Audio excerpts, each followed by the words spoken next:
Perang Besar Kompeni Dena Trunajaya, Perjuangan yang Hilang. Raden Trunajaya tahun 1649 sampai 2 Januari tahun 1680 juga dieja Trunojoyo dan menyatakan dirinya sebagai Panembahan Maduretna Panatagama. 2. Adalah seorang bangsawan dari Madura yang dikenal memimpin pemberontakan Trunajaya terhadap pemerintahan Kesultanan Mataram di Jawa. Trunajaya lahir sekitar tahun 1649. 3. Pamannya adalah seorang Pangeran Sampang, Cakraningrat II. 4. Trunajaya merupakan keturunan dari Raja terakhir Madura Barat yang dipaksa tinggal di Mataram setelah dianeksasi dalam penaklukan Surabaya oleh Sultan Agung dari Mataram. 6. Trunajaya membenci Amangkurat pertama karena ayahnya dibunuh atas perintahnya pada 1656 dan intrik dalam keraton membuat Trunajaya meninggalkan keraton Pleret dan pindah ke Kajoran, sebuah daerah berjarak sekitar 26 km utara laut dari keraton dan berada di dalam kawasan suci Tembayat. Di Kajoran, Trunajaya bertemu dengan Raden Kajoran, seorang bangsawan yang merupakan keturunan dari keluarga Sunan Bayat dan Wangsa Mataram, dan menikahi putri sulungnya. Raden Kajoran kemudian memperkenalkan Trunajaya dengan putra mahkota Amangkurat pertama, kelak Amangkurat kedua pada 1670 dan mendorong pemahaman antara menantunya yang merasa diremehkan dan putra mahkota yang menyimpan dendam terhadap ayahnya. Hasilnya adalah persekongkolan melawan Amangkurat I.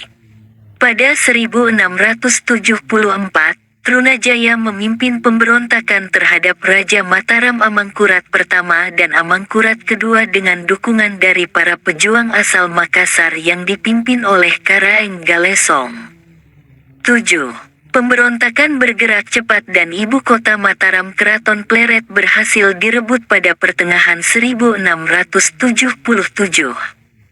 Selepas jatuhnya Pleret, Amangkurat pertama melarikan diri ke pantai utara bersama putra sulungnya Amangkurat kedua dan meninggalkan putra bungsunya Pangeran Puger.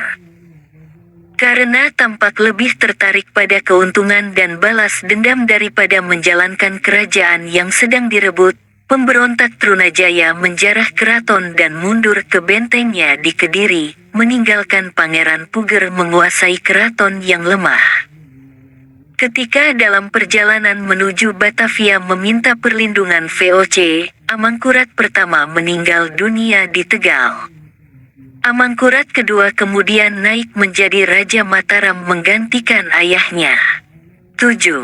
Amangkurat kedua pun hampir tidak berdaya sebagai raja setelah melarikan diri tanpa sebuah pasukan atau sumber daya untuk membangunnya.